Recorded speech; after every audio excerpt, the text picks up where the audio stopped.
Hello everyone. आज के lecture से हम लोग डायनामिक प्रोग्रामिंग का टॉपिक स्टार्ट करेंगे एंड मेरे ख्याल से मुझे बोलने की जरूरत नहीं होनी चाहिए। बहुत इंपॉर्टेंट टॉपिक है, काफ़ी बारी इसमें गेट के क्वेश्चंस आए हुए हैं। ठीक है, इस टॉपिक से बहुत बार क्वेश्चंस आए हैं। चलो जी स्टार्ट करते हैं विदाउट वेस्टिंग एनी टाइम। देखो, डायनामिक प्रोग्रामिंग क्या है? ये एक बेटा डिज़ाइन टेक्निक है। ठीक है, it is a normal design technique, मतलब एल्गोरिदम की डिज़ाइन टेक्निक है। एल्गो डिज़ाइन टेक्निक है ना। ये एल्गोरिदम डिज़ाइन टेक्निक्स हमने पहले देखी है। हाँ जी, बिल्कुल देखी है। दो टेक्निक्स मैं आपको ऑलरेडी दिखा चुका हूँ। कौन कौन सी? एक हमने पढ़ी थी डिवाइड एंड कॉन्कर, और दूसरी हमने पढ़ी थी ग्रीडी टेक्निक। है ना, ग्रीडी टेक्निक तो हमने अभी लास्ट लेक्चर में ही पूरी कंप्लीट करी है। डिवाइड एंड कॉन्कर हम पहले कंप्लीट कर चुके हैं। तो आई होप याद होगा आपको डिज़ाइन टेक्निक का मतलब क्या होता है कि भी कोई भी हमारे सामने प्रॉब्लम आई, उसके लिए एल्गोरिदम डिज़ाइन करना है। तो हम ये सोचेंगे कि किस डिज़ाइन टेक्निक से इसका एल्गोरिदम बन सकता है। एक बार आपको डिज़ाइन टेक्निक पता लग गई तो बस फिर तो कॉपी पेस्ट काम है, फिर ज़्यादा कुछ होता नहीं है। हम फटाफट से एल्गोरिदम डिज़ाइन कर जाते हैं। तो एक तरीका तो है पूरा स्क्रैच से सारा बनाओ, लेकिन पूरा स्क्रैच से बनाने की जरूरत नहीं होती। हमारे पास ऑलरेडी टेक्निक्स हैं। तो अगर पता लग गया कि हाँ जी ये टेक्निक लगेगी, लगाया, काम खत्म किया, डेट्स इट। ठीक है, तो काफ़ी जल्दी हमारा काम हो जाता है। तो यही डिज़ाइन टेक्निक्स इसलिए हम पढ़ते हैं। है ना, और भी है, ब्रांच एंड बाउंड है, और बट वो सब हमारे गेट के सिलेबस में नहीं है, तो उसमें हमारे को ज़्यादा जानने की जरूरत नहीं है। हमारे हमारे सिलेबस में सिर्फ तीन टेक्निक्स है: divide and conquer, greedy technique और डायनेमिक प्रोग्रामिंग। ठीक है, तो बस आपके सामने कोई भी प्रॉब्लम आएगी, जैसी प्रॉब्लम आई आपको बस ये सोचना है कि किस टेक्निक से ये सॉल्व हो सकती है। अगर आपको पता लग गया कि हाँ जी ये डिवाइड एंड कॉन्कर से सॉल्व हो सकती है, तो इसका मतलब क्या होगा, हम हमारे पास डिवाइड एंड कॉन्कर का एक एल्गोरिथम ऑलरेडी रेडी होगा। बस उसके अंदर फिल इन द ब्लैंक्स करना, काम खत्म हो जाएगा। ठीक है, ऐसी ग्रीडी पता लग गया तो बस उसके हिसाब से हम सॉल्व कर लेंगे। ऐसी डायनेमिक प्रोग्रामिंग पता लगे कि ठीक है इससे सॉल्व हो सकती है, तो बस एल्गोरिथम के अंदर लगानी है और मतलब डिजाइन करते टाइम वो टेक्निक लगानी है और हमारा काम खत्म हो जाएगा। मतलब बहुत इजीली एल्गोरिथम डिजाइन हो जाएगा। बस ये सबसे बड़ी बेसिक बात है। ठीक है, खैर ये सब आपको पहले से पता है, मेरे ख्याल से मेरे को इसमें बोलने की जरूरत नहीं होनी चाहिए। टेक्निक्स वगैरह क्या है वो हमने पहले बहुत बार कर रखा है। ठीक है, तो अब एक बात ये समझते हैं कि जो हमारी ग्रीडी थी, याद है आपको ग्रीडी टेक्निक क्या करती थी ना? ग्रीडी टेक्निक हम कब लगाते थे? जब हमारे को ऑप्टिमल सॉल्यूशन चाहिए होती थी। है ना, ऑप्टिमल सॉल्यूशन मतलब हम कहते थे कि प्रॉफिट निकालना है तो हमारे को मैक्सिमम प्रॉफिट चाहिए है, उसके लिए हम लोग यूज कर रहे हैं। या फिर हमारे पास से कोस्ट है तो हम मिनिमम कोस्ट चाहते हैं, जैसे सिंगल शॉर्टेस्ट पाथ हमने किया था, नैपसेक प्रॉब्लम किया था तो मैक्सिमम प्रॉफिट चाहिए होता था, एंड सो ऑन। है ना, ऑप्टिमल सॉल्यूशन के लिए हम ग्रीडी टेक्निक लगाते थे। ऐसे ही अगर हमारे को ऑप्टिमल सॉल्यूशन फाइंड करनी है तो उसके लिए हम डायनामिक प्रोग्रामिंग भी लगा सकते हैं। ठीक है, तो मतलब ऑप्टिमल सॉल्यूशन फाइंड करने के ऐसे समझ लो दो तरीके हैं, या तो ग्रीडी लगा लो या डायनामिक प्रोग्रामिंग लगा लो। और ऑप्टिमल सॉल्यूशन क्या होती है वो सब बातें हमने पहले ग्रीडी टेक्निक में कर रखी है, ज्यादा बोलने की जरूरत नहीं है। रफली मैंने आपको बता दिया कि मैक्सिमम प्रॉफिट चाहिए, मिनिमम कॉस्ट चाहिए, एंड सो ऑन। ठीक है, तो अब बेसिक डिफरेंस क्या है मेरे बच्चे ग्रीडी और डायनामिक प्रोग्रामिंग में, इसको मैं ऐसे बताता हूँ आपको। ग्रीडी क्या करती है ना, ग्रीडी जैसे एक प्रॉब्लम है। ठीक है, हमने बोला कि वो उसको सॉल्व करने के लिए हमारे को मल्टीपल सब प्रॉब्लम सॉल्व करनी पड़ सकती हैं। तो ग्रीडी क्या करता है, जैसे ये आगे आगे जैसे हमने और आगे आगे सब प्रॉब्लम्स बना रखी हैं, तो ग्रीडी क्या करता है, ग्रीडी सिर्फ एडजेसेंट को देखेगा। है ना भाई, जैसे इन इन सब प्रॉब्लम्स में से इसको लग रहा है कि ये सबसे मिनिमम है, चलो जिस पे फटाफट से जंप कर जाओ। फिर इधर से लगा कि ठीक है यार इन दोनों में से ये सबसे मिनिमम लग रही है, चलो इधर जंप कर जाओ। फिर लग रहा है जी इन ये भी सब प्रॉब्लम है, ये भी कोई सब प्रॉब्लम है, तो इनमें से ये मिनिमम लग रही है, चलो इधर जंप कर जाओ, एंड सो ऑन। मतलब एडजेसेंट मिनिमम ऐसे ऐसे हम चलते चले जाते हैं। जैसे हमने लास्ट लेक्चर में जैसे सिंगल टू शॉर्टेस्ट पाथ वाली बातें करी थी। है ना भाई, एक मिनिमम पकड़ा, फिर अगला मिनिमम, फिर अगला मिनिमम, फिर अगला मिनिमम, एंड सो ऑन, ऐसे चलते चले जाते हैं। मतलब वो सारा एक्सटेंसिवली सारे पाथ्स को एक्सप्लोर नहीं करता। है ना, सिर्फ एक ही पाथ के हिसाब से हम चलते चलते हैं, minimum minimum minimum, and so on. ठीक है, ये ग्रीडी का काम है। लेकिन डायनेमिक प्रोग्रामिंग क्या कहती है कि हम हर एक एक पाथ को एक्सप्लोर करेंगे, और उनमें से जो या हर एक पॉसिबिलिटी को एक्सप्लोर करेंगे, और उनमें से जो सबसे बेस्ट पॉसिबिलिटी होगी हम उसको चूज करेंगे। मतलब ये काफी एक्सटेंसिव काम करने वाली है। समझ में आ रहा है? डायनेमिक प्रोग्रामिंग बहुत एक्सटेंसिव काम करेगी, मतलब ऐसे समझ लो मेहनती बच्चा है। डायनेमिक प्रोग्रामिंग बहुत मेहनती बच्चा है, और जो ग्रीडी है वो थोड़ा स्मार्ट बच्चा है, वो शॉर्टकट लगाएगा और काम करेगा। और ऑफ कोर्स शॉर्टकट कई बार फेल भी होते हैं, तो इसका मतलब क्या होगा, ग्रीडी कई बार फेल भी होगा। ठीक है, किसी की जगह पे ग्रीडी फेल हो जाएगा, लेकिन डायनेमिक प्रोग्रामिंग कभी फेल नहीं होगी, पत्थर की लकीर है जी। मतलब ही नहीं कि फेल हो जाए, क्यों? क्योंकि उसने सारी पॉसिबिलिटी एक्सप्लोर कर दी है। भाई अगर तुमने एक बार सारी पॉसिबिलिटी एक्सप्लोर कर ली, उसमें से सबसे बेस्ट चूज कर लिया, फिर काहे की टेंशन है तुम्हारे को? 100 क्या 110% ठीक रिजल्ट देगा। बट फर्क ये है कि ग्रीडी बहुत जल्दी फास्ट काम कर जाएगा, लेकिन डायनेमिक प्रोग्रामिंग क्योंकि सारी पॉसिबिलिटी एक्सप्लोर करेगी, तो ऑफकोर्स टाइम थोड़ा सा फालतू लगा देगी। टाइम फालतू लगाएगी, लेकिन ये बात है कि आंसर बिल्कुल ठीक देगी। जो ग्रीडी है वो टाइम कम लगाता है लेकिन कई बार फंस जाता है, आंसर ठीक नहीं निकाल के दे पाता। जैसे मैं आपको आगे दिखाऊंगा 0-1 नैपसैक प्रॉब्लम, वहां पे ग्रीडी फेल होना ही होना है, कन्फर्म है। वही बात है, एक ही लेक्चर में सारा डायनेमिक प्रोग्रामिंग सिखा दो, दैट इज नॉट पॉसिबल। धीरे धीरे करके जैसे जैसे हम इसकी एप्लीकेशंस को देखेंगे ना, वहां से हमारे को चीजें और क्लैरिटी होती चली जाएगी। तो बेसिक बात क्या समझाई, ग्रीडी किसी किसी जगह पे फेल हो सकता है, हर बार जरूरी नहीं है कि वो चलेगा ही चलेगा, बट डायनेमिक प्रोग्रामिंग हर बार ठीक ठाक चलेगी और बिल्कुल फर्स्ट क्लास आंसर देगी, बट थोड़ा सा स्लो हो जाएगा क्योंकि इसने सारी पॉसिबिलिटी एक्सप्लोर करते हुए चलना है। ठीक है जी। तो ऐसे समझ लो, आप अपने आप को लक्की माना करो कि हाँ जी ग्रीडी चल गया तो चलो जी बढ़िया काम हो गया, शॉर्टकट से हमारा आंसर आ गया। जैसे हमने फ्रैक्शनल नैपसैक प्रॉब्लम में देखा था, है ना, अभी फटाफट चल गया और हमारा आंसर आ गया। लेकिन जीरो और नैपसैक में आपको आगे दिखाऊंगा, डायनेमिक प्रोग्रामिंग की एप्लीकेशन है, उसमें ग्रीडी फेल होना ही होना है, वो चलता ही नहीं। क्यों? क्योंकि उसने सारे पाथ एक्सप्लोर नहीं करने ना जी। अगर सारे पाथ एक्सप्लोर करके आंसर निकालता तो बिल्कुल बढ़िया निकलता है कि नहीं। तो अब एक और रियल लाइफ एग्जांपल मेरे मन में आ रहा है, एक्चुअली मैं ऑफलाइन क्लास में पढ़ाता था तो देता था, लेकिन अब ये पब्लिक प्लेटफॉर्म में ज्यादा दे नहीं सकता, लेकिन ऐसे कह सकता हूँ कि एक बहुत बड़ी सो कॉल्ड इंडस्ट्री है हमारी इंडिया में, है ना, दो भाई हैं जी, बड़ा छोटा। तो जो छोटे वाला है वो ग्रीडी है, लेकिन बड़े वाला जो है वो डायनेमिक प्रोग्रामिंग है। वो सारे पाथ एक्सप्लोर करने के बाद डिसीजन लेता है बिजनेसेस की, और टॉप कर जाता है हमेशा। और जो छोटा वाला भाई है बेचारा, वो ढंग से एक्सप्लोर नहीं करता चीजों को, जल्दबाजियां करता है और फिर फंसता भी है, बैंकरप्सी के उस पे कगार पे खड़ा है आज की डेट में। मेरे ख्याल समझ गए कहाँ इशारा कर रहा हूँ मैं, बट ये बिल्कुल बेसिक एग्जांपल था। ठीक है। अच्छा, अब एक और अच्छा जो थोड़ा कंप्यूटर साइंस से रिलेटेड एग्जांपल देता हूँ जिससे थोड़ी क्लैरिटी आ जाएगी। सपोज करो हमारे पास एक वर्टेक्स ए है, ठीक है, एक बी है, एक सी है और एक डी है। ठीक है, जड़ समझ गए ना, ग्रीडी ने सारे पाथ एक्सप्लोर नहीं करने, ठीक है, वो सिर्फ एडजेसेंट एडजेसेंट देख करके आगे बढ़ता जाता है, लेकिन डायनेमिक प्रोग्रामिंग सारे पाथ एक्सप्लोर करेगी और उसमें से बेस्ट चूज करेगी।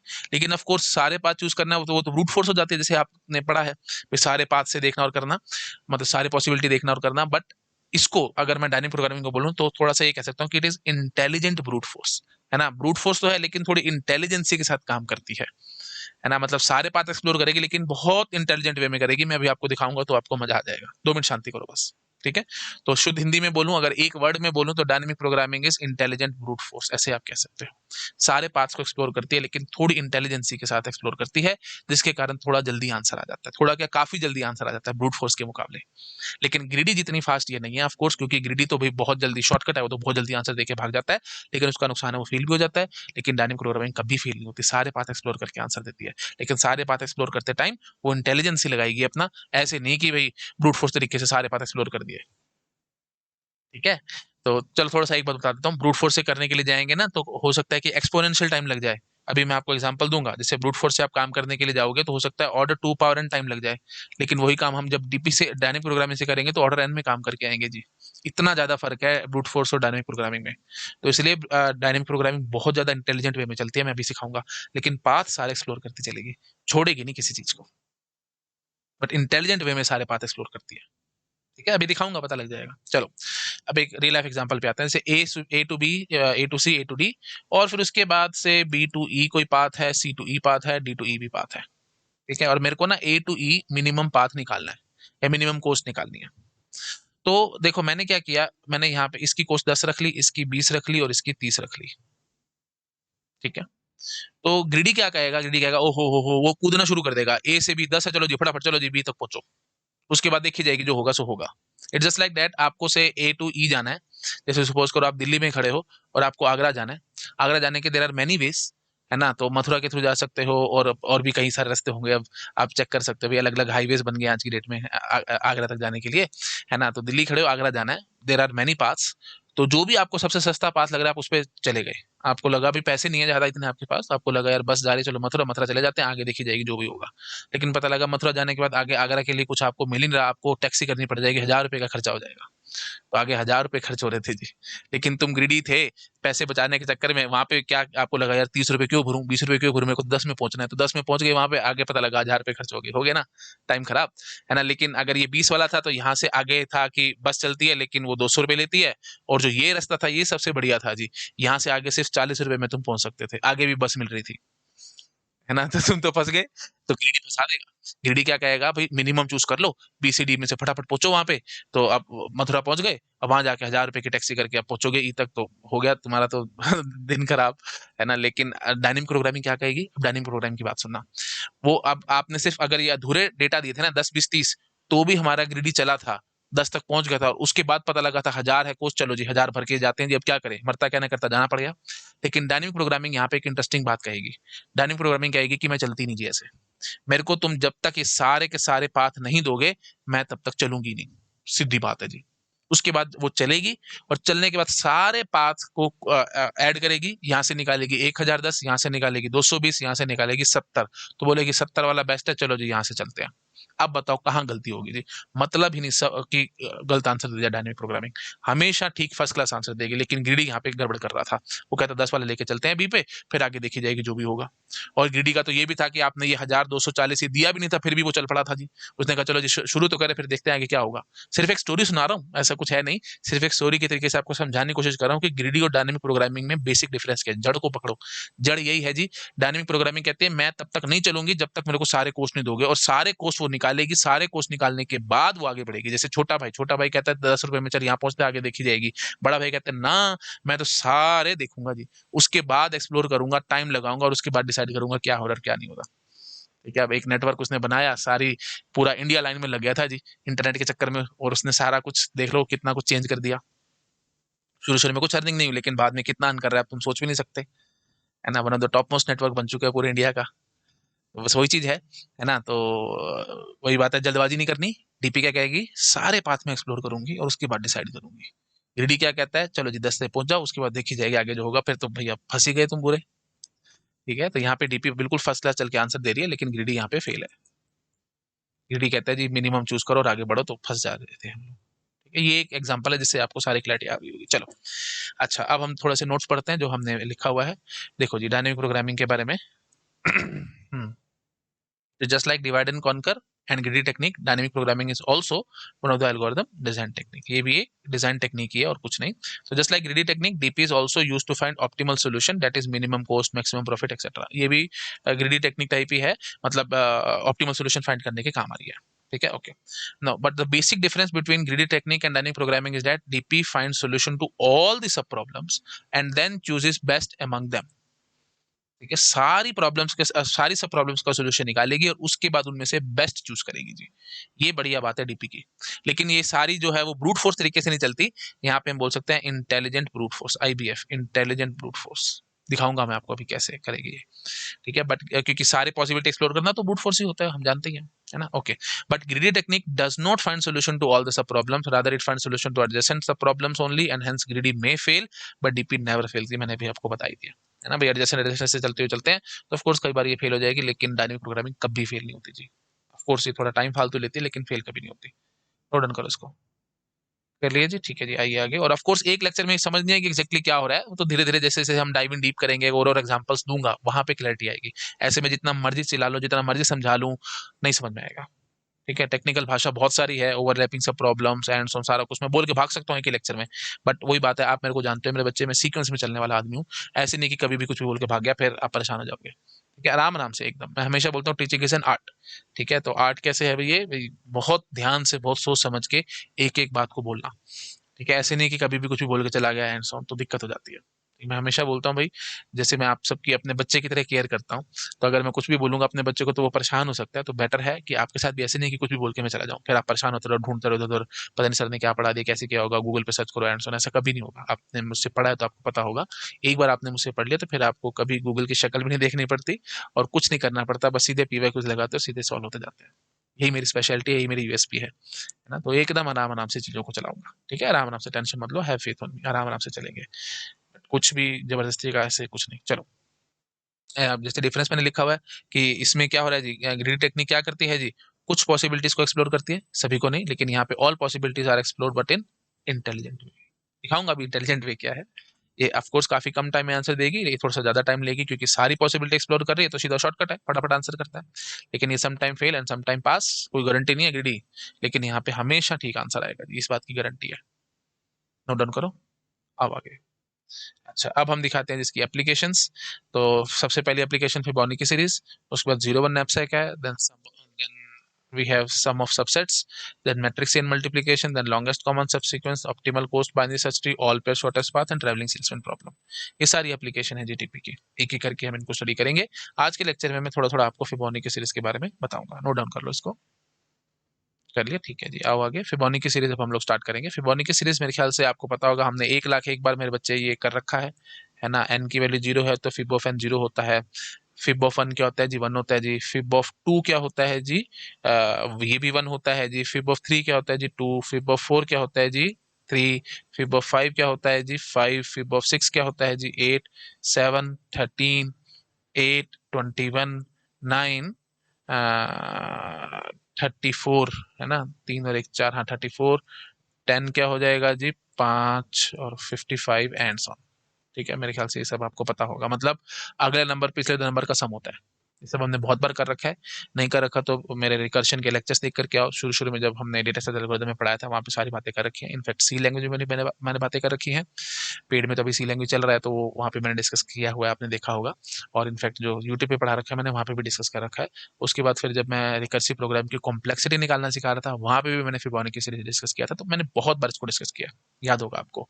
और इनफैक्ट मैंने ये सब आपको वहाँ पे भी गोल्डन रेशियो वगैरह सारी डिटेल में करा रखा है। इतना कोई पढ़ाता नहीं डिटेल में, लेकिन मैंने पूरा डिटेल बता रखा है आपको इसका। और ये डिस्क्रीट मैथमेटिक्स में भी मैंने टच किया था इस टॉपिक को, याद हो तो। ठीक है, अच्छा। अब इसकी रिकर्सिव इक्वेशन वगैरह आपको याद होगी होगी, है ना। फिब ऑफ एन क्या होता है जी, fib of N minus 1 plus fib of N minus 2, है ना। भाई पिछले दो का सम है, और क्या है। फिब ऑफ 7 क्या होगा जी, fib of 6 plus fib of 5, है ना। फिब ऑफ 6 क्या है जी, 8 है। फिब ऑफ 5 क्या है जी, 5 है। तो 8 जमा 5 13, 13 है ये। तो फिब ऑफ 7 क्या है जी, fib of 6 plus fib of 5, that's it, है ना। बहुत इजी काम है। तो fib of N is fib of N minus 1 plus fib of N minus 2। अच्छा, ये तो कब चलेगा, जब और ऑफ कोर्स अगर एन की वैल्यू 0 है, एन की वैल्यू 0 है तो ऑफ कोर्स आंसर 0 है। अगर एन की वैल्यू 1 है, अगर एन की वैल्यू 1 है तो ये 1 है। और अगर n greater than equal to 2 है तो फिर ये चलेगा। तो ये रिकर्सिव इक्वेशन मैंने लिख डाली। Fib of N is fib of N minus 1 plus fib of N minus 2, अगर n greater than equal to 2 है। अगर एन 0 है तो 0 है, एन 1 है तो 1 है। So simple. ठीक है, याद आ रहा होगा आपको। अच्छा, अगर आपको याद हो तो हम इसका रिकर्सिव प्रोग्राम भी लिख दिया करते थे, याद है। तो हम कैसे लिखते थे, इंट फिब। अगर ये सब नहीं आता मेरे बच्चे, प्लीज रिकर्शन वगैरह पढ़ के आओ, मैं यहाँ पे किसी चीज एक्सप्लेन नहीं कर सकता। इंट फिब इंट एन, तो if n double is equal to 0 और n double is equal to 1, तब क्या बोल सकते हो, रिटर्न एन। ठीक है ना। एन 0 होगा तो 0 रिटर्न हो जाएगा, 1 होगा तो 1 रिटर्न हो जाएगा। ये हमने क्या रखा है।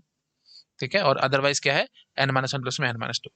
तो एल्स हम क्या लिखते थे, return fib of N minus 1 plus fib of N minus. I hope याद आ रहा होगा आपको। और ऑफ कोर्स इसमें ये जो है प्रोग्राम जो है, ये जो हमने कोड जो लिखा है, इसमें लाइनें बहुत कम है। रिकर्सिव कॉल्स हैं, दो दो रिकर्सिव कॉल्स, और ये आपको दिख रहा है यहाँ पे, है ना। तो किस मेथड से बेटर रहेगा, ट्री मेथड से। दो मेथड थे ना रिकर्सिव प्रोग्राम का आउटपुट निकालने के लिए, ट्री मेथड और स्टैक मेथड। ट्री मेथड यहाँ पे फायदेमंद रहेगा, स्टैक से ऑफ कोर्स काफी टाइम बर्बाद होगा, है ना। तो हमने ट्री मेथड से आपको उसको करके भी दिखा रखा है। जैसे सपोज कर लो मैं फिब ऑफ 6 निकालने की कोशिश करता हूँ, तो फिब ऑफ 6 क्या होगा जी, fib of 5 plus fib of 4। ठीक है, एफ ऑफ 6 लिख दूं, थोड़ा सा टाइम बच जाएगा, बार बार फिब लिखने से ना टाइम बर्बाद होगा। तो एफ ऑफ 6 क्या होगा, एफ ऑफ 5 प्लस में एफ ऑफ 4। एफ ऑफ 5 क्या होगा जी, एफ ऑफ 4 प्लस में एफ ऑफ 3। एफ ऑफ 4 क्या होगा जी, एफ ऑफ 3 प्लस में एफ ऑफ 2। तो जो भी वैल्यू आएंगे इनको ऐड करके ऊपर हम ले जाएंगे, याद आ रहा होगा आपको, है ना। ऐसे फिब ऑफ 3 क्या होता था जी, fib of 2, fib of 1। Fib of 2 क्या हो जाएगा जी, फिब ऑफ 1 प्लस में फिब ऑफ 0। इधर फिब ऑफ 2 क्या हो जाएगा जी, फिब ऑफ 1 प्लस में फिब ऑफ 0। ठीक है, और कोई है नहीं। अच्छा, फिब ऑफ 3 क्या हो जाएगा जी, fib of 2 fib of 1। Fib of 2 क्या हो जाएगा जी, फिब ऑफ 1 फिब ऑफ 0। ठीक है, थोड़ा गंदा गंदा सा बन रहा है, सॉरी फॉर दैट, बट आप समझ रहे होगे हम कैसे चला रहे हैं इसको। अच्छा, फिब ऑफ 4 क्या हो जाएगा जी, fib of 3 fib of 2। Fib of 3 क्या हो जाएगा जी, fib of 2 fib of 1। Fib of 2 क्या हो जाएगा जी, fib of 1 fib of 0। Fib of 2 क्या हो जाएगा जी, फिब ऑफ 1 फिब ऑफ 0। ठीक है जी, ये हमारा पूरा एग्जैक्ट ट्री बन के आ रहा है जी, फिब ऑफ 6 अगर आपको कैलकुलेट करना है तो। ठीक है, तो कितनी फंक्शंस कॉल हुई हैं, अगर हम वही बात है एग्जैक्ट निकालने बैठेंगे तो बहुत टाइम बर्बाद होगा। गोल्डन रेशियो एंड वो सब मैंने आपके साथ पहले बातें कर रखी हैं, आप मेरे प्रीवियस लेक्चर देख लो। यहाँ पे मैं बिल्कुल रफ बात करूंगा, बिल्कुल रफ, है ना। तो मैं मान लेता हूँ कि ये जो ट्री है, अगर आप इसको पूरा, है ना, पूरा एज इट इज मान लो, पूरा, तो यहाँ पे देखो जी कितने फंक्शन कॉल है, 2 पावर 0 फंक्शन कॉल है, यहाँ पे 2 पावर 1 फंक्शन कॉल है, यहाँ पे 2 पावर 2 है। यहाँ तक तो कोई दिक्कत है ही नहीं। इस लेवल पे 2 पावर 2 फंक्शन कॉल है, यहाँ पे 1 2 3 4 5 6 7 8, यहाँ पे भी कोई दिक्कत नहीं है, 2 पावर 3 फंक्शन कॉल है। इसके आगे घटती चली जा रही है। लेकिन आप मान लो कि ये भी पूरा एज इट इज बना हुआ है एंड ऑन, तो इसका मतलब अगला पे क्या आ जाएगा, 2 पावर 4, फिर 2 पावर 5, ऐसे ही 2 पावर 6 फंक्शन कॉल्स आ जाएंगे। समझ रहे हो? 2 power 0, 2 power 1, 2 power 2, 2 power 3, 2 power 4, 2 पर 0 1 2 3 4 एंड 5। अच्छा 2 पर 5 तक की आएगी, सॉरी फॉर दैट, आगे 6 तक की जाने की जरूरत नहीं है। हाँ जी, तो एफ ऑफ 6 के लिए अप्रोक्सीमेटली हम 2 पर 5 तक कॉल करेंगे। ये समझ में आ रहा है हमने कैसे कर दिया भाई? देख लो, इस लेवल पे 2 पर 0 है, इस वाले लेवल पे 2 पर 1 फंक्शन कॉल है, इस वाले लेवल पे 2 पर 2, इस पे 2 पर 3, इस पे 2 पर 4 और इस पे 2 पावर 5। ठीक है, तो इन सबको ऐड कर देंगे तो रफली हमारे पास फंक्शन कॉल आ जाएंगे। Again and again I am saying मेरे बच्चे, यहाँ पे आगे ये सब नहीं चला है, एज्यूम कर लो ये भी चला है। ठीक है, यहाँ से ये आगे आगे चला दो एंड ऑन, तो इसको पूरा भर दो, बस एक किस्म से पूरा फुल फुल बाइनरी बना दो इसके लिए। ठीक है, तो ऑफ कोर्स हम क्या कह देंगे, यहाँ पे इस लेवल पे 2 पर 0 नोड्स हैं मतलब 1, इस लेवल पे 2 नोड्स हैं, इस पे 4 नोड्स हैं एंड ऑन।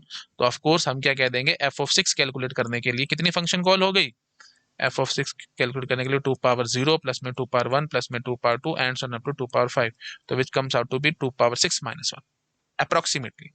ठीक है, और इसको ऐसे बोल देता हूँ, लेस देन इक्वल टू, पूरा बाइनरी बनाने से ये बन रहा है less than equal to this. तो इसका मतलब एफ ऑफ एन के लिए approximately 2 power n minus 1 function call हो जाएंगी। ठीक है, तो f of n will be equal to order 2 power n. ठीक है, ऑर्डर थीटा नहीं आएगा, ये ऑर्डर आएगा, क्योंकि वही बात है, हमने इसको पूरा भर दिया लेकिन एग्जैक्टली भरेगा नहीं है। और एक फंक्शन कॉल में कांस्टेंट टाइम है जी, बस सीधा वैल्यू रिटर्न तो करनी है और क्या करना है। ठीक है, बस ऐड ही तो करना है, ऐसे बोल दो, हर फंक्शन कॉल ने सिर्फ एडिशन करवाना है और क्या करना है। फंक्शन एफ फाइव ने 4 और 3 को कॉल किया, 4 और 3 की वैल्यू आ जाएगी तो ऐड करके बस फाइनल वैल्यू रिटर्न करवानी है और क्या करना। तो कांस्टेंट टाइम है उस सब में। इतना तो आप मैच्योर हो चुके हो यार, इतना आप डेटा से एल्गोरिथम से पढ़ चुके हो, तो बार बार बोलने की जरूरत नहीं होनी चाहिए। तो इसकी कॉम्प्लेक्सिटी आएगी जी ऑर्डर 2 पावर एन। मेरे ख्याल से याद आ रहा होगा, अभी तक मैंने कुछ नया नहीं बताया, हमने सारी बातें पहले से करी हुई हैं, आप याद कर लो। ठीक है, नहीं याद आ रही तो बार बार बता रहा हूँ, प्रीवियस लेक्चर्स देखो। ठीक है जी, तो फाइनली ये एक स्क्रीन पे है, आप इसको नोट डाउन कर सकते हो, या इसको इधर कर दूं, थोड़ा सा मैं इसको इधर कर देते हैं। हाँ जी, अब देखो आराम से, अब तुम्हारे को साफ सुथरा दिख रहा होगा, आप नोट डाउन कर सकते हो। ठीक है, अच्छा ओके, तो आप यहाँ से वैसे ये बात भी देख पा रहे थे कि यहाँ से 6 5 4 3 2 1 है ना, और फिर इधर से अगर हम देख रहे हैं तो 6 4 2 0। तो यहाँ से जो अगर आप हाइट देखोगे ट्री की तो कितनी आ रही है, अप्रोक्सीमेटली एन आ रही है। ठीक है, और यहाँ से हाइट देखोगे तो अप्रोक्सीमेटली कितनी आ रही है, n/2 आ रही है। ठीक है, तो मैक्सिमम हाइट n है और मिनिमम हाइट n/2 है। आई थिंक ये बात भी समझ पा रहे होगे। तो आप इसको ऐसे भी समझ सकते थे कि अगर आप वही बात है, मिनिमम हाइट के थ्रू जाना चाहोगे तो इसकी कॉम्प्लेक्सिटी कितनी आ जाएगी, approximately omega 2 power n/2। Order बता देना ना मैक्सिमम, तो ये मिनिमम कितनी आ जाएगी जी, 2 पावर n/2। ये f n is order 2 power n and f n is omega 2 power n/2, क्योंकि हाइट ऐसे है। तो अप्रोक्सीमेटली अभी समझ लो भी 2 पावर n/2 तो आ जाएगी ना। रफ बात कर रहा हूँ, बहुत ज्यादा डीप में नहीं जा रहा, प्लीज, ये सब बातें हमने पहले कर रखी है। ठीक है जी, चलिए। तो बेटा ये है मेन, ओमेगा वाली बात को छोड़ दो वैसे, क्योंकि मिनिमम हाइट है, ऑफ कोर्स हम इसी के हिसाब से चलेंगे। तो ऑर्डर 2 पावर एन है जी, तो मतलब एक्सपोनेंशियल कॉम्प्लेक्सिटी है जिसकी सीधी बात करूं तो एफ ऑफ 6 निकालने के लिए एक्सपोनेंशियल कॉम्प्लेक्सिटी हमारी लग रही है। अच्छा, अब हम थोड़ा सा ध्यान से देखते हैं, अब इंटेलिजेंसी लगाते हैं यहाँ पे, जो मैंने बोला था कि डीपी है थोड़ा इंटेलिजेंसी लगाती है वो। इंटेलिजेंसी क्या है, आप यहाँ पे एक बात ये देखो, एफ ऑफ 6 क्या था जी, F of 5 and F of 4। ठीक है, इन दोनों की वैल्यू को ऐड करके आप एफ ऑफ 6 निकाल दोगे। फिर एफ ऑफ 5 के लिए आपने क्या कहा कि हमारे को क्या चाहिए जी, F of 4 plus F of 3। अच्छा, आपको ये याद है ना मेरे बच्चे, ये हम इस ट्री को प्री ऑर्डर ट्रेवर्सल करेंगे, है ना, तो फिर हमारे पास वही बात है, कॉलिंग ऑर्डर आएगा और कंप्लीशन ऑर्डर के लिए पोस्ट ऑर्डर ट्रेवर्सल, है ना। तो प्री ऑर्डर ट्रेवर्सल से देखो, आप एफ ऑफ 6 कॉल होगा, फिर एफ ऑफ 5 होगा, 4 होगा, 3 होगा, 2 होगा, 1 होगा, 1 के बाद 0 कॉल होगा, फिर 1 और 0 से ऐड करके हम एफ ऑफ 2 निकाल देंगे। फिर उसके बाद एफ ऑफ 1 की वैल्यू हमारे पास होगी ही, तो सीधी वैल्यू रिटर्न होके आएगी ना, एफ ऑफ 1 वाज 1। हाँ जी, तो 2 और 1 को ऐड करके 3 निकल के आएगा एंड सॉन, समझ रहे हो ना। फंक्शन कॉलिंग वगैरह वो सब मैं अब दोबारा नहीं बता सकता आपको, सब आपको पता है। तो 6 कॉल होगा, 5 4 3 2 1 0, उसके बाद फिर एफ ऑफ 1 कॉल होगा, फिर फाइनली एफ ऑफ 3 की वैल्यू कैलकुलेट हो जाएगी। चलो थोड़ा सा कर देता हूँ एक्चुअली ना, तो थोड़ा आपको देखने में आसानी हो जाएगी। सबसे पहले मेरे बच्चे बताओ कौन सा फंक्शन कॉल होगा। सबसे पहले कॉल होगा एफ ऑफ 6 कॉल होगा। एफ ऑफ 6 आगे किसको कॉल करेगा, एफ ऑफ 5 को, एफ ऑफ 5 आगे किसको कॉल करेगा, एफ ऑफ 4 को, एफ ऑफ 4 आगे किसको कॉल करेगा, एफ ऑफ 3 को, 3 किसको कॉल करेगा, 2 को, 2 किसको कॉल करेगा, 1 को। अच्छा जी, और 1 की वैल्यू हमारे को पता है क्या आ जाएगी जी, 1 आ जाएगी। ठीक है, उसके बाद फिर इसी 2 ने ही आगे किसको कॉल किया, एफ ऑफ 0 को कॉल किया। अब 0 की वैल्यू हमारे को पता क्या आ जाएगी जी, 0 आ जाएगी। वो तो आपको पता ही है, हमने फंक्शन में लिखा नहीं होगा, 0 1 है तो रिटर्न एन, है ना, तो 0 तो 0 रिटर्न होगा, 1 है तो 1 रिटर्न होगा। हाँ जी, तो फिर 0 + 1 दैट इज 1, तो एफ ऑफ 2 की वैल्यू फाइनली हमारे पास कैलकुलेट होगी, 1 आ रही है। ठीक है, एफ ऑफ 2 की वैल्यू 1 आ रही है। फिर वही बात है, अब एफ ऑफ 3 पे कंट्रोल आएगा, तो फिर वो क्या करेगा, चेक करो आराम से, एफ ऑफ 3 पे कॉल आएगा, फिर ये एफ ऑफ 1 को कॉल करेगा। ये समझ में आ रहा है, एफ ऑफ 6 हुआ, 5 हुआ, 4 हुआ, 3 हुआ, 2 हुआ, 1 हुआ, 1 के बाद फिर 0 हुआ, 0 के बाद ये भाई अब थोड़ा सा ना मेसी हो गया ट्री, या तो मैं इस ट्री की एक कॉपी बनाऊं अगली स्लाइड पे, वहां समझा पाऊंगा आपको। कॉपी स्लाइड पेस्ट, हाँ जी, तो क्या करता हूँ,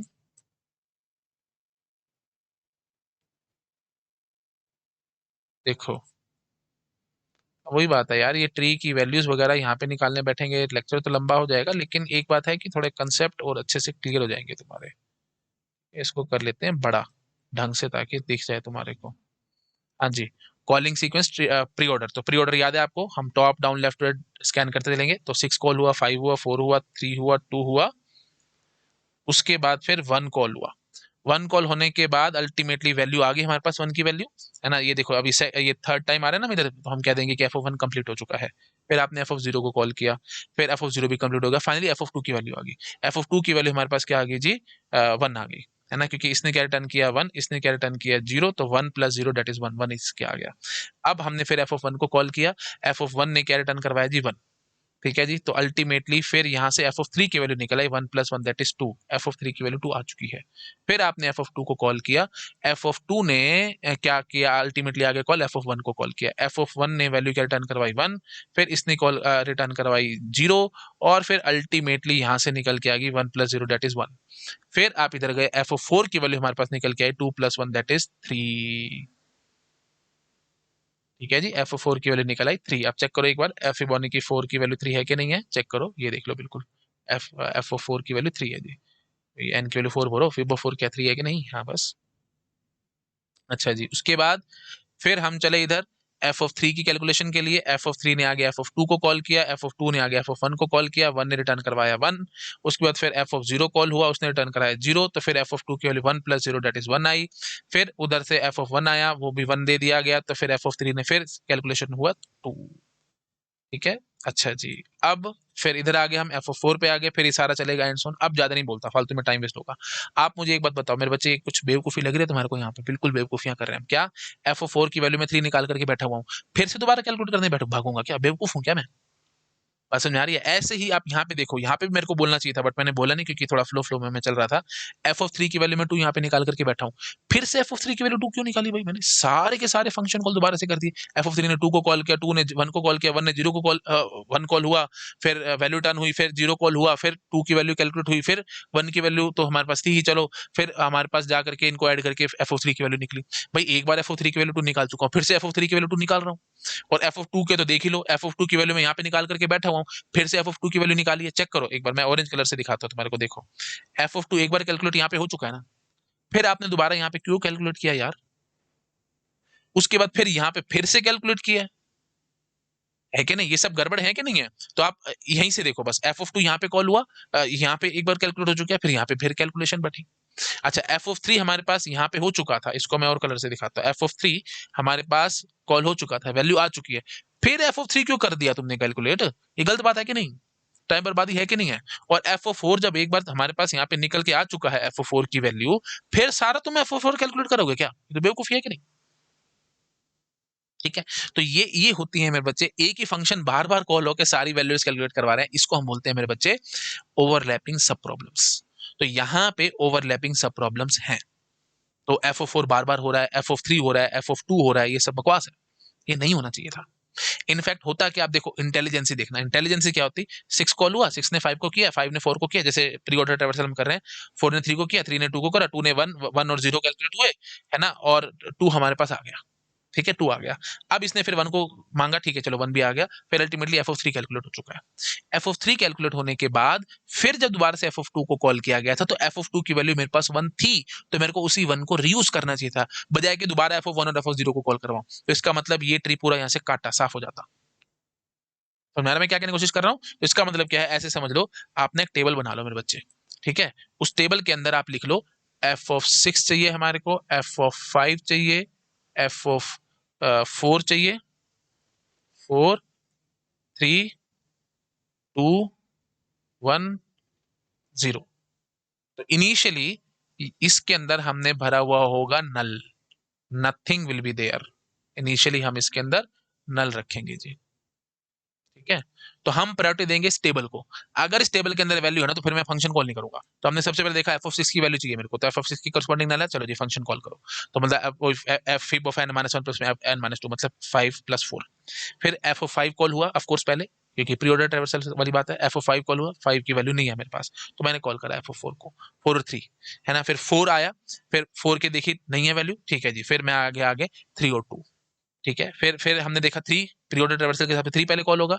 3 के लिए देखा वैल्यू नहीं है जी, चलो जी आगे बढ़े जी। 2, 2 के लिए देखा हमने 2 और 1 है ना, कॉल होगा। फिर 2 के लिए हमने देखा आगे 2 की वैल्यू नहीं है जी, तो फिर 1 और 0, 1 की वैल्यू हमारे पास क्या है जी 1 है, तो यहाँ पे आप चुपचाप से लिख देना 1, ठीक है जी। फिर 0 की वैल्यू क्या है जी 0, तो यहाँ पे वैल्यू लिख देना 0, क्योंकि कैलकुलेट हो चुके हैं ये प्रोग्राम से, हमने देखा कैलकुलेशन आ चुकी है। एफ ऑफ 1 1 है और एफ ऑफ 0 0 है, ठीक है जी, ये हो गया। उसके बाद फिर हम ऊपर चढ़े, एफ ऑफ 2 की वैल्यू आ गई जी 1, तो फर्स्ट क्लास चुपचाप से यहाँ पे आकर के 1 लिख देना। एफ ऑफ 2, उसके बाद फिर एफ ऑफ 1 कॉल होना है। अब एफ ऑफ 1 के लिए मैं अब ये फंक्शन कॉल नहीं करूंगा, मैं सीधा टेबल में जाके देख लूंगा इसकी वैल्यू 1 है, तो जी यहाँ पे 1 आ जाएगी। फर्क कुछ नहीं पड़ना, फंक्शन कॉल से भी वैल्यू रिटर्न होकर 1 ही आनी थी, लेकिन मैंने टेबल से देख ली, क्योंकि फालतू की फंक्शन कॉल मैं नहीं चाहता जी। अच्छा जी, अब 1 प्लस 1 क्या होगा जी 2, एफ ऑफ 3 की वैल्यू क्या निकल आई 2, फटाफट से जाकर के मैंने यहाँ पे 2 चिपका दिया। अब एफ ओ 4 पे वापस कंट्रोल आया ना, फिर उसने वही बात है, पीरियोडिक रिवर्सल वो सब आपको पता ही होगा। तो फिर फिर इसने एफ ऑफ 2 को कॉल किया, है ना। 3 की तो वैल्यू आ चुकी है, अब एफ ऑफ 2 कॉल किया। अब मैं क्या कहूंगा, एफ ऑफ 2 की वैल्यू क्या है जी 1 है, चुपचाप से 1 पेस्ट करके आऊंगा। मतलब ये पूरा का पूरा ये 3 फंक्शन कॉल हमने बचा लिए। सीधा यहाँ पे क्या आ गया जी, ये एफ ऑफ 2 की वैल्यू क्या थी 1, यहाँ पे आ चुकी है। अब 2 plus 1 that is 3, F of 4 की वैल्यू मैंने 3 निकाल दी, ठीक है। एफ ऑफ 4 की वैल्यू मैंने 3 निकाल दी और मैंने टेबल के अंदर डाल दी वैल्यू। अच्छा, फिर इसने क्या कहा, एफ फाइव पे वापस आएगा ना कंट्रोल, वो स्टैक वाली बात इमेजिन कर लो। 5 ने 4 और 3 को कॉल किया होगा, 4 की वैल्यू हम निकाल चुके हैं, आंसर आ चुका है 3। अब 3 की वैल्यू चाहिए, तो अब मैं क्या कहूंगा, 3 की वैल्यू टेबल में जाकर देखूंगा। पहले टेबल देखनी है, बाद में फंक्शन कॉल करना है जी। टेबल में देखा 2 है जी, तो ठीक है जी, यहाँ पे 2 ले आओ। ये सारी की सारी फंक्शन कॉल को गोली मारो, गोली मार के शूट कर दो। एफ ऑफ 3 ने 2 1 करना था, 2 ने 1 और 0 करना था, सब बचा दिया मैंने, सारा का सारा सेव हो गया, ठीक है। अच्छा जी, उसके बाद फिर अब हम आए किस पे, यहाँ से वैल्यू निकल आई 2, 3 प्लस 2 दैट इज 5, तो एफ ऑफ 5 की वैल्यू 5 आ गई जी। चलो जी, टेबल के अंदर मैंने एंट्री कर दी 5। अब बहुत ज्यादा मजा आएगा तुम्हारे को। अब मैं क्या कहूंगा, फिर वापस वही बात, एफ ऑफ 6 पे कॉल आएगा ना, 5 की वैल्यू निकल आई, तो अब एफ ऑफ 4 के लिए दोबारा से कॉल करवाएगा, स्टैक इमेजिन कर लो। अब मजे देख लो, 4 क्या है जी, 4 की वैल्यू 3 है मेरे पास, तो मैं सीधा टेबल से देख करके आऊंगा, ये सारी की सारी फंक्शन कॉल मैंने उड़ा दी हवा में। कितनी प्यारी बात है, समझ रहे कि नहीं, सारी के सारी फंक्शन कॉल मैंने उड़ा दी हवा में। और फाइनली हमारे पास एफ ऑफ 4 की वैल्यू क्या थी जी 3 थी, तो यहाँ से सीधा 3 आ जाएगा। फिर हम क्या कह देंगे, एफ ऑफ 6 को सॉल्व करने के लिए 5 प्लस 3 करेंगे, तो आंसर इसका 8 निकल आएगा। ये 8 हो जाएगा, काम खत्म। कितना ब्यूटीफुल होगा देख लो, ठीक है। तो मेरे ख्याल से आपको अब तालियां बजानी चाहिए कि सर आपने क्या ही कर दिया यहाँ पे, ये सारी फंक्शन कॉल मैंने उड़ा दी। तो एक सिंपल सा आइडिया, एक छोटा सा आइडिया, क्या, टेबल में वैल्यू स्टोर कर लो ना यार, क्यों बार बार कॉल कर रहे हो। यही है डायनेमिक प्रोग्रामिंग, यही है इंटेलिजेंट ब्रूट फोर्स, ठीक है। इंटेलिजेंस ही लगाई हमने, क्यों बार बार फंक्शन को कॉल करें। तो रिकर्शन में एक सबसे बड़ी प्रॉब्लम क्या होती है, ओवरलैपिंग सब प्रॉब्लम्स हमारे को दिखती हैं। एक ही फंक्शन बार बार बार बार बार बार कॉल हो रहा होता है, तो क्यों तुम उसको बार बार कॉल करवाते हो, एक बारी बस कॉल करवाओ, उसकी वैल्यू निकाल लो, वैल्यू निकाल के टेबल में डाल दो, और फिर हमेशा पहले आकर के टेबल को चेक करो। अगर टेबल में उसकी वैल्यू मिलती है, हाँ, तो वहीं से ले आओ, बार बार फंक्शन कॉल मत करो, और इससे ट्रिमेंडस अमाउंट ऑफ मेमोरी से टाइम सेव हो जाएगा। मेमोरी तो ऑफ कोर्स फालतू लग जाएगी, ये एक हमारे को एरे डिफाइन करना पड़ेगा एंड सॉन, है ना, इसके लिए थोड़ी सी मेमोरी लग जाएगी। But the thing is, main बात क्या आएगी कि हम ये जो है बार बार फंक्शन कॉल बचा के टाइम काफी हद तक सेव करके हम, ठीक है। अब देखना जरा क्या हुआ, फंक्शन कॉल गिनना जरा, एफ ऑफ 6 कॉल हुआ, फिर 5 हुआ, फिर 4 हुआ, फिर 3 हुआ, फिर 2 हुआ, फिर 1 हुआ, और फिर 0 हुआ, बस, ठीक है। और उसके बाद फिर यहाँ से कैलकुलेट होती चलेगी वैल्यूज। उसके बाद फिर आपने ये वाला एफ ऑफ 2 f(2) आपने कॉल ही नहीं किया था, सीधी वैल्यू निकल के आ गई थी यहाँ से। f(3) भी कॉल नहीं किया था, सीधी वैल्यू निकली थी। 4 भी कॉल नहीं किया था, सीधी वैल्यू निकली थी, काम खत्म। तो बेटा ये तो यही फंक्शन कॉल ही हुए हैं, और हर फंक्शन कॉल से वैल्यू जो आई है वो ऑफकोर्स मैंने यहाँ पे स्टोर करी है। सारा काम कांस्टेंट टाइम में हुआ है, तो इसका मतलब क्या हो गया, 1 2 3 4 5 6 7, 7 फंक्शन कॉल से मेरा काम खत्म हो गया। ठीक है, तो f(6) के लिए ओनली 7 फंक्शंस कॉल करी, और हर एक फंक्शन कॉल ने कांस्टेंट टाइम लेना है, तो इसका मतलब अप्रोक्सीमेटली समझ में आ गया होगा, थीटा एन टाइम में हमारा काम सारा सॉल्व हो गया। जिसके लिए मैं 2 पावर एन टाइम लगाता, तब थीटा एन टाइम में काम करके गया। ये डीपी की पावर है। तो इसे मैंने कहा था ना, अभी पीछे देखो स्लाइड में बोला था ना, 2 पावर एन टाइम जो है, 2 पावर एन, उसको मैं थीटा ऑर्डर एन में ले आऊंगा। 2 पावर एन टाइम था, उसको मैं ऑर्डर एन में ले आया हूँ। चेक करो आराम से, समझ में आ रहा है कि नहीं आ रहा? भाई आप कॉल सीक्वेंस देख लो ना, आपने क्या क्या किया है। और ये स्टैक वाली बातें प्लीज मेरे बच्चे समझ में आ चुके हैं ना, बार बार मेरे ख्याल बोलनी नहीं चाहिए मुझे। f(6) ने 5 और 4 को कॉल किया था, 5 पूरा सॉल्व हो चुका, तो अब 4 कॉल होगा ना। 4 कॉल होती है, हम टेबल में जाकर किसकी वैल्यू देख लेंगे, 3 3 सीधी पेस्ट, हमारी काम खत्म किया। तो सारे तो कांस्टेंट टाइम में काम हो रहा है। ठीक है, तो यूनिक फंक्शंस कॉल देखो, बस यूनिक फंक्शन कॉल से हमारे को पता लग जाएगा। तो थीटा एन टाइम में हमारा काम हो रहा है, आप चेक कर सकते हो। +1 -1 सबको मारो गोली, इतना फंसोगे तो अब आपको मैंने पहले बता रखा है, एल्गोरिथम सब्जेक्ट आपको नहीं आएगा। ठीक है, बस ऐसे समझ लो। 6 कॉल हुआ, 5 हुआ, 4 हुआ, 3 हुआ, 2 हुआ, 1 हुआ, 0 हुआ, बस दैट्स इट। उसके बाद आगे हमने कुछ किया ही नहीं है जी। बाकी तो फिर टेबल से वैल्यू लेकर के आते रहे और हमारा काम खत्म होता चला गया। 2 के लिए हमने फिर आगे कुछ किया ही नहीं, 2 की वैल्यू सीधी देखी, कांस्टेंट टाइम में आंसर आया यहाँ से। फिर 3 के लिए भी कांस्टेंट टाइम में आंसर आया, 4 के लिए भी कांस्टेंट टाइम में आंसर आया। ठीक है कि नहीं? आगे कोई फंक्शन कॉल ही नहीं हुआ ना जी। f(4) ने आगे देखो कितना कुछ कॉल कर रखा था, वो सारा टाइम हम बचा गए, कितना ज्यादा टाइम हमने सेव किया है। थोड़ा और डिटेल में दिखाऊं तो आपने एग्जैक्टली क्या किया, ये चीज मेरे ख्याल से आपको समझ में आ रही होगी, बट फिर भी मैं एक बार आपको बता देता हूं। है ना, ये देखो, ये तो हो गया जी, f(1) हुआ और f(0) हुआ, ये तो हो गई जी यूनिक फंक्शन कॉल्स जो हमने करी हैं। और डीपी की कॉम्प्लेक्सिटी हम ऐसे निकालेंगे, यूनिक फंक्शन कॉल देखेंगे और उसी के लिए हर एक फंक्शन कॉल के लिए कॉन्स्टेंट टाइम होगा, तो उसी से हमारा आंसर निकल आता है जी। टाइम कॉम्प्लेक्सिटी हम ऐसे निकालेंगे डायनेमिक प्रोग्रामिंग वाले क्वेश्चंस की। ठीक है, हाँ जी, तो ये होगी यूनिक फंक्शंस कॉल। अब एक बात ये भी समझो, पीछे से हमने और किया क्या था, 1 0 हुआ था, उसके बाद फिर एक बारी फिर से हमने 1 कॉल किया था, वो भी कांस्टेंट टाइम ले गया, कोई बात नहीं। उसके बाद 2 कॉल हुआ था, वो कांस्टेंट टाइम ही लेकर के गया, क्योंकि 2 की वैल्यू हम सीधी टेबल से देख करके आगे काम खत्म हो गया। ठीक है, तो 1 0 के बाद आपने फिर से 1 को कॉल किया है।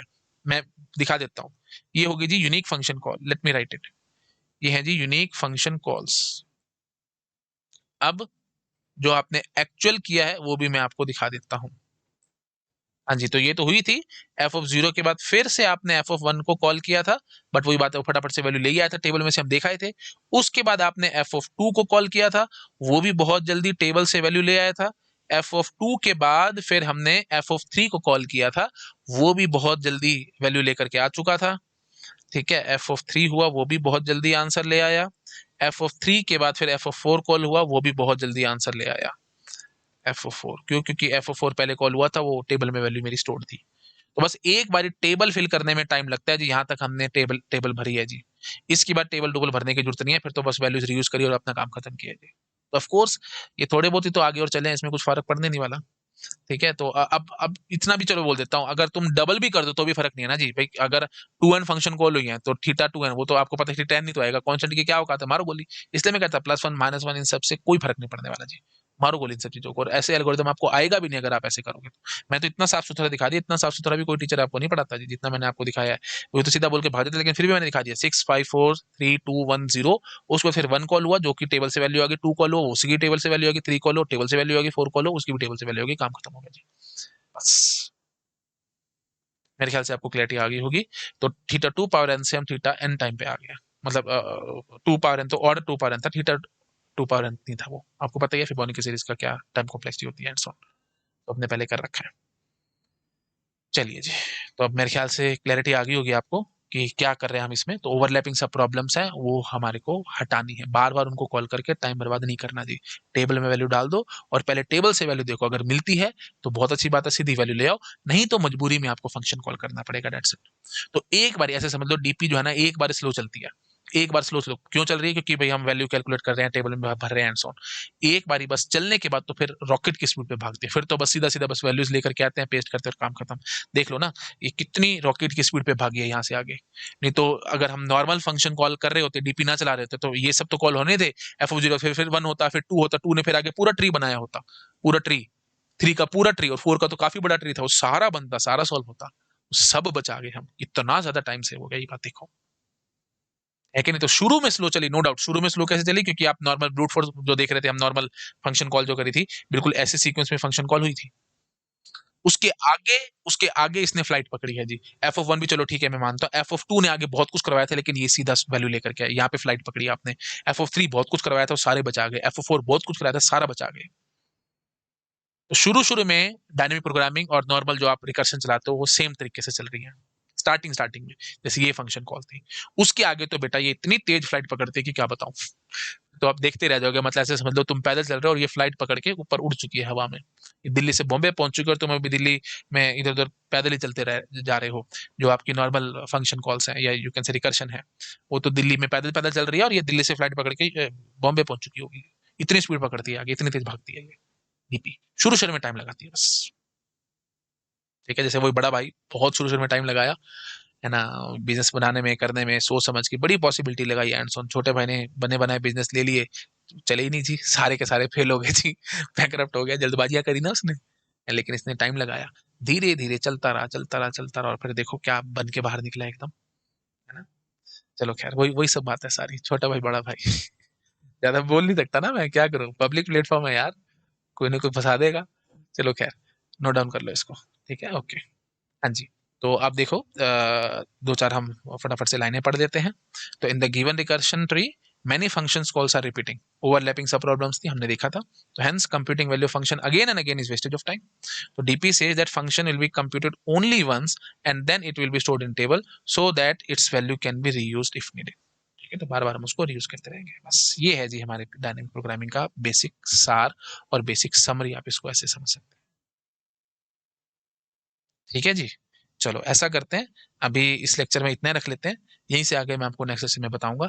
और वही बात है, थोड़ा कोड दिखा दूंगा आपको, है ना, टेबल बना के सारा एक बार कोड दिखा दूंगा कि कैसे हम पहले टेबल पे जा करके देख रहे हैं, फंक्शन कॉल नहीं कर रहे हैं एंड सो ऑन। कोड दिखा दूंगा आपको नेक्स्ट लेक्चर में आकर के। ठीक है, ये चलो ऐसा करते हैं, दिखा देता हूँ मैं, कोड तो बना ही रखा है मैंने। कोड ये देख लो एक बार आराम से, इसको आप खुद से एक बार कोशिश करो चलाने की, और नहीं तो मैं ऑफकोर्स नेक्स्ट लेक्चर में आकर के इसको चला के दिखाऊंगा। ठीक है जी, चलिए ओके, ठीक है, thank you so much, bye bye. Video अच्छा लगा प्लीज लाइक करना, अपने फ्रेंड के साथ शेयर जरूर करना। चैनल को सब्सक्राइब किए बिना बिल्कुल मत जाना जी। सब्सक्राइबर हमारे बहुत कम है, व्यूज तो भगवान की दया से बहुत ज्यादा है, आप लोग देखते ही हो मुझे पता है, ऑफकोर्स तभी व्यूज हैं। 1.5 करोड़ से ऊपर व्यूज हैं हमारे चैनल पे, लेकिन सब्सक्राइबर्स नहीं है। बाकियों के 50-60 लाख भी व्यूज नहीं है, लेकिन सब्सक्राइबर बहुत ज्यादा है उनके, है ना। तो प्लीज थोड़ा भाई साथ दो हम मेरा, बहुत मेहनत करके हम लोग मैं लेक्चर बना रहा हूँ, तो प्लीज सब्सक्राइब जरूर करो चैनल को। बाकी फ्रेंड्स को भी बताओ कि इतना अच्छा कंटेंट हमारे को फ्री में मिल रहा है। ठीक है, चलिए ओके, ठीक है, thank you so much, bye bye. Hello everyone, अगर आप लोगों को मेरा काम पसंद आ रहा है, आप प्लीज़ वीडियोस को लाइक करते रहा करो, अपने फ्रेंड्स के साथ शेयर जरूर किया करो, ताकि मुझे मोटिवेशन मिले, मैं और ज़्यादा से ज़्यादा काम कर सकूं आप लोगों के लिए। और अगर आप मुझे डोनेशंस देना चाहते हो तो क्यूआर कोड आपको मिल जाएगा आप चैनल बैनर पे राइट हैंड साइड में ऊपर टॉप राइट में, अगर आप कंप्यूटर पे देख रहे हो तो टॉप राइट कॉर्नर में मिल जाएगा, नहीं तो आपको डिस्क्रिप्शन में लिंक मिल जाएगा, आप उस लिंक पे क्लिक करके डोनेशन जो भी देना चाहो दे सकते हो। डाउट्स की बहुत प्रॉब्लम रहती है स्टूडेंट्स को, रियल टाइम डाउट्स हम सॉल्व नहीं कर पाते फटाफट से, जैसे चाहे आप पेड कोचिंग में हो चाहे आप फ्री पढ़ रहे हो, कोई प्रॉब्लम वाली बात नहीं है। आप जहां से भी कुछ भी पढ़ रहे हो, मुझे इसमें दिक्कत नहीं है। आप मेरा टेलीग्राम चैनल को सब्सक्राइब कर सकते हो, वहां पे आपके जो भी डाउट्स हैं आप पूछ सकते हो। बहुत ज्यादा एक्टिव ग्रुप है, बहुत सारे स्टूडेंट्स एक्टिव रहते हैं ग्रुप में, फटाफट से आपको रिप्लाई मिल जाएगा। लेकिन और अगर आप और ज्यादा मैनेज्ड वे में चलना चाहते हो, बहुत अच्छे से प्रॉपर मैनेज तरीके से, कि डाउट्स अलग अलग हो, हमें जैसे टीओसी का अलग चैनल हो, कंपाइलर का अलग चैनल हो, डिजिटल का अलग चैनल हो एंड सो ऑन, तो अलग चैनल वाइज चैनल हमने बना रखा है, बहुत अच्छा सा डिस्कॉर्ड सर्वर हमने मेंटेन किया है ना, एक स्टूडेंट ने बना करके दिया था, तो आप उसको भी सब्सक्राइब कर सकते हो, लिंक आपको डिस्क्रिप्शन में मिल जाएगा। सब कुछ फ्री है भैया ना, मैं किसी चीज के लिए पैसे चार्ज नहीं करता हूँ, everything is free of cost. Donation देना चाहते हो आप, मोस्ट वेलकम, आप दे सकते हो, बट ये सब चीजें मैं आप लोगों के लिए लाइफ टाइम फ्री रखूंगा। डिस्कॉर्ड सर्वर हो गया, टेलीग्राम चैनल हो गया और मेरा यूट्यूब चैनल हो गया, everything will be free of cost, मैं अपने मुंह से कभी कुछ नहीं मांगूंगा आपसे। ठीक है, आप जो देना चाहते हो आप वो मुझे दे सकते हो। Okay, thank you so much, bye bye.